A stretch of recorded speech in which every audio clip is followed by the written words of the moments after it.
Olá, estamos de volta e, como a gente prometeu, nesta sexta-feira, continuando falando sobre o educador Anísio Teixeira, né?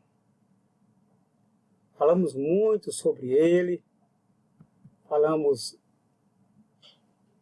das suas invenções na educação, de como ele pensou a educação, de como o mesmo sonhou para que a educação,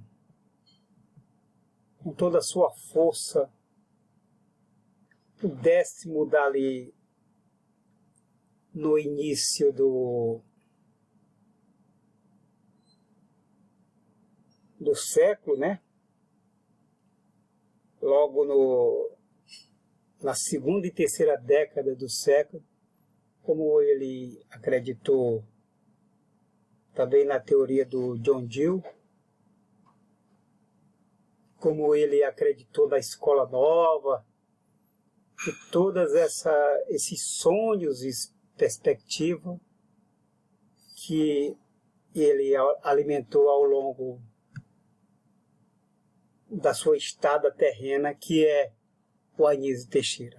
Apostando numa natureza humana mutável, condicionada às mudanças na ordem social e à capacidade do homem conduzir sabiamente essas mudanças para sua felicidade ou infelicidade, contrapondo-se à tese de que a atividade humana só ocorreria pelo reconhecimento de um imperativo como um meio para alcançar o fim transcendental, como postulou a moral tradicional.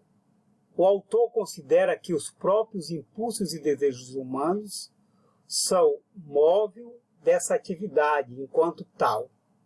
Ela possui um fim em si mesmo, que é a própria vida, entendida aqui como o próprio viver, de exercer atividades significativas para si próprio.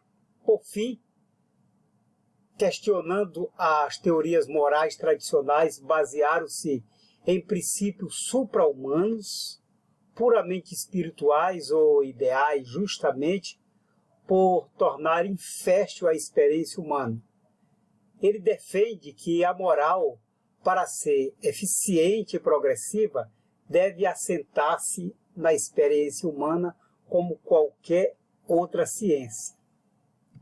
A moral, que seria ciência humana por excelência, progrediria a partir da reconstrução de tudo que a fisiologia, a antropologia, a psicologia, a psiquiatria e a sociologia nos vierem ensinando. Assim, nada seria estranho à conduta humana. Segundo ele, pois é, no sentido de dirigi-la, orientá-la, que trabalharia todo o esforço humano. O Anísio Teixeira vai dizer isso em 1950.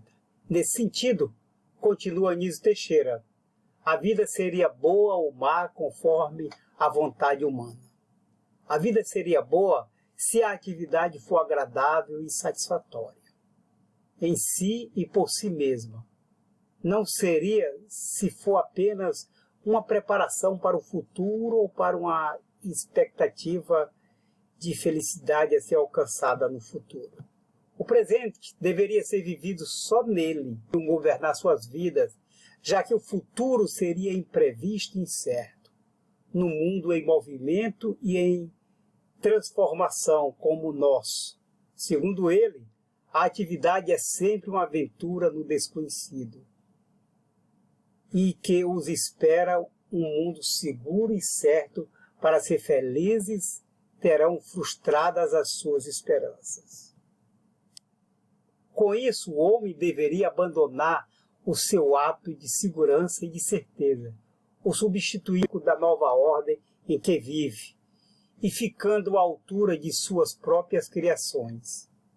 À luz dessa nova realidade, deveria ser revistos os princípios que regulam a conduta humana, fundando a moral no mesmo experimentalismo que garantiu o progresso das demais ciências e na busca constante em conferir o sentido e a significação à atividade, sem desprezar os novos conhecimentos, mas utilizando-os inteligentemente, o homem poderia reconhecer os limites de compreensão da natureza e os laços com os demais homens. Anísio Teixeira parece, com isso, traduzir os próprios princípios da atitude filosófica adotada por ele, com o qual seja os princípios do pragmatismo deweyano, como um procedimento a ser entendido para a conduta humana. Essa atitude seria, para o homem, tanto mais moral quanto for assim, largo, integrado e harmonioso seu ponto de vista, e sua felicidade seria uma decorrência disso. Essa filosofia seria compreendida assim, como um meio de conferir a conduta humana, um largo, integrado e harmonioso ponto de vista, mas nem por isso considerado como superior ou absoluto, como sugere o autor. A vida é o ponto de partida para a aventura e um jogo. Deve-se partir para a vida como para uma aventura. Se tivesse de aconselhar uma atitude única, aconselharíamos a atitude esportiva. Cada um dos momentos da vida é um jogo com o futuro. Quanto mais armado para a luta, melhor. Vitória e derrota, todas têm, porém, a sua parte de prazer. Mais do que isso. O verdadeiro prazer está na luta. Se bem-sucedida, a luta de amanhã será mais interessante. Se a sorte não for favorável, a experiência valeu os momentos vividos, ensinou coisas novas e a expectativa de melhor êxito estará sempre acesa no coração dos homens. O insucesso não os abate, porque contam com ele entre as possibilidades esperadas. Se não existissem as vitórias, perderiam o melhor do seu sabor. Vai dizer Anísio Teixeira na página 51, em 1950, na página 151. Recorrendo a uma narrativa deweyana acerca da história da filosofia, no último capítulo do livro, Anísio Teixeira problematiza todo o empenho do pensamento filosófico, desde Platão, em razão da busca às causas últimas, às verdades eternas e imutáveis nas ideias, dissociando-se da vida. Além de acusá-lo de estabelecendo uma separação entre o mundo sensível e o mundo inteligível, responsável por todas as outras concepções dualistas do universo, corpo, espírito, natureza e homem, fazer e pensar, entre outras. Para ele, essa concepção dualista foi o reino da filosofia, onde esta marcou passo em seu desenvolvimento e levou ao descrédito dos sistemas filosóficos e os seus criadores dos tempos modernos, pois as causas últimas e as verdades eternas por ele propagadas levaram ao descrédito dos sistemas filosóficos e seus fundadores.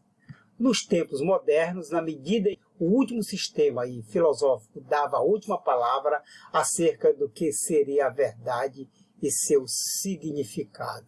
O que teria restado então à filosofia nos termos modernos? De acordo com ele, restou reconstruir a filosofia acompanhando a mesma história da reconstrução do pensamento científico e artístico. Em relação aos filósofos, ao invés de pretensão de ser o fundador do último sistema, o mais certo e permanente, restou a atitude mais modesta e razoável de auxiliar a compreensão do método de julgar com integridade e coerência os valores reais da vida atual, para o efeito de dirigi-la para uma vida cada vez melhor e mais rica. Observando essa história da filosofia dessa forma, ela poderia ser contada à luz das verdades permanentes e eternas descobertas pelos homens, mas seria muito melhor compreendida se expressasse o próprio processo de transformação, modificação e mudança que consiste no processo em marcha da própria filosofia, isto é, a história das aspirações, dos protestos, dos procedimentos da humanidade. Observando assim os velhos caracteres de totalidade, casualidade, última universalidade seriam preservados, mas sendo reinterpretado à luz das condições. Uma filosofia considerada como uma tentativa de compreender os aspectos da vida e como um todo único para dar sobre a experiência humana, em sua totalidade, uma visão tão completa e coerente quanto possível, tá certo? Assim pensou o Anísio Teixeira.